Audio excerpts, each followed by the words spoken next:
Giving up hope. So, hope is a valuable commodity. It is more valuable than the vast majority of our assets, our internal assets, which are the most valuable assets. We are suspended over an abyss, and what lies above us is truth. The main cord that suspends us there is hope. There are other cords, different virtues, different material desires pulling us one way, virtues pulling us this way, various associations to family, friends, and society, and also how we would like to work away from society. There's many different cords that suspend us above the abyss. Hope is the lifeline.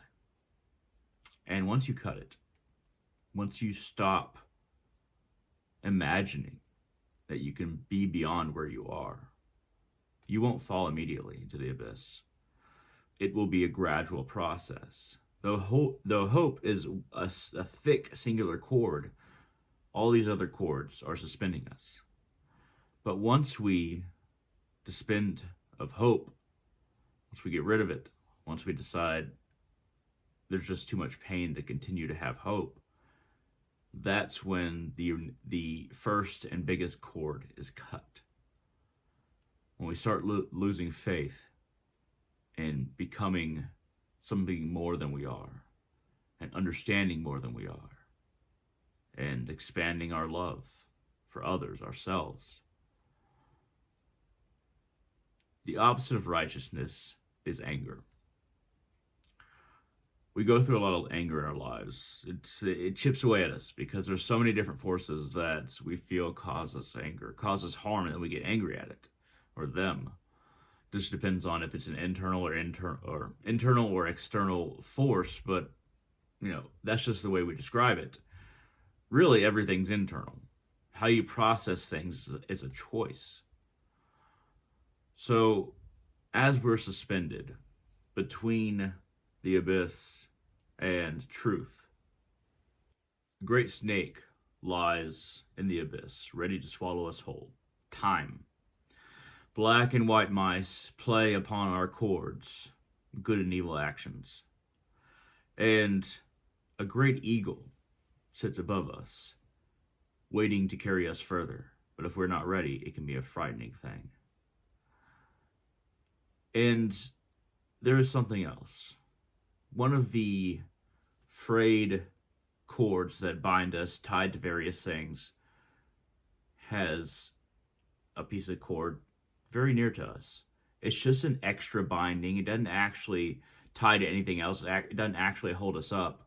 But one of the cords is projected towards us as we're suspended above the pit and below truth. This cord, this piece of this cord, produces honey, sweetness, something we could smell, something that is delightful, something that we want to reach our hand out, grab some, and bring it to us. And then we also want to latch onto it. We get closer and closer working through these cords, and we want to latch onto that piece, that frayed piece of cord, and bring that sweetness within ourselves forever. But there's a limit. This frayed piece of cord that isn't even a cord is desire. And it's sweet. But we put ourselves in a precarious position when we try to get to that cord and suck on it. And even if we get over there, that sweetness does not last forever. That sweetness itself is an illusion of time. Whether we get over the sweetness or not, whether we bleed it dry and suck in as much as our body can contain, the gravity of the situation that we're in can cause depression, sadness, pain. We realize how few options that we have suspended where we are. How many things led us here, and a lot of the time we can't imagine what will lead us out of here because we are suspended. Depression is like this. It's a lack of imagination, and trust me, I have major depressive disorder, so I know. It's a lack of imagination or willingness to imagine a way out.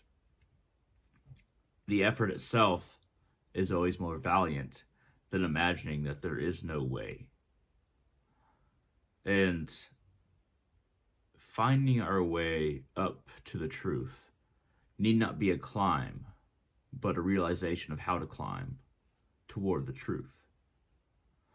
Because the abyss, the gravity of the situation we find ourselves in, if we let go, it will swallow us up, whatever your abyss is. But if we climb with the realization of how to climb closer and closer to the truth, closer and closer to who we truly are, whatever that may be, then though that path is harder, ultimately we will have less suffering because we have learned how to escape our situation. And it's not just through physical means, but through spiritual means. And the want of a way out that is not falling, that does not succumb to the gravity of the situation we find ourselves in, and we might find ourselves in again. This hole is very deep, and there are many different levels to it. You're going to go through your own trials in life, trials that nobody else can solve for you, trials that no matter how many words of encouragement me or somebody else can say, um, will be necessary for you to realize for yourself, because ultimately the universe reacts to us based on what we don't know, not what we know. The universe tries to teach us what we don't know so that it becomes easier to realize who we truly are. And nobody can really tell you how to walk your path or what your path is. But losing hope, that is a detriment to oneself. It is something that is giving up basically the vast majority of your bank account in order to get a pittance, a momentary pittance, or a momentary satisfaction of ego, for instance. But your inner wealth is vast. Do not give it up so easily. Hope can give way to material desire and anger and fear, but it need not. Keep on hoping rather than imagining the world that you think that it is, because it feels so painful. It must be terrible. It must be awful. This must be a world where the only way to be is to be an adversary, because this world is so terrible. And the forces that maintain it are so terrible because of the pain that exists here. But that's when you become someone who is intuitive to the process that you are always going to be not a product of, but a project for the universe to continue. If we realize ourselves as a necessary piece of the universe, and the universe is trying to teach us, then no matter what kind of trials we go through, we will be able to look at them as not a punishment of what is or from what is, but an opportunity to overcome that pain that we brought upon ourselves, or that pain that we have encountered. If you are a remarkable individual, you will encounter a lot of pain. And the deepest people with the grandest destiny will find that they encounter the most pain. Maybe not even because of karma, but because when you overcome these obstacles, you will be a wondrous force in the universe. But that's a detail, that's a job, that's a duty you have to take up yourself. And it ain't easy. All these obstacles that we face, and all the judgment from society and where we think we should be, all these things rip at us. They tear at us. They drag our spirit away from its home. But you can choose the destination of your spirit and your soul. And when I say soul, I don't mean you're going to go to heaven or hell or anything like that. I believe in reincarnation, but I'm not talking about heaven or hell. I'm talking about either developing your soul or deciding to live a wasteful life. Whatever your mission is, whatever you're drawn to, Seek it, whatever the obstacle may be between you and that. At any rate, thank you very much for watching. I hope this helped. Feel free to comment in the comment section below on what you thought about in this video. Also, feel free to contact me at www.facebook.com/hunter.salazar, HUNTER.SALAZAR.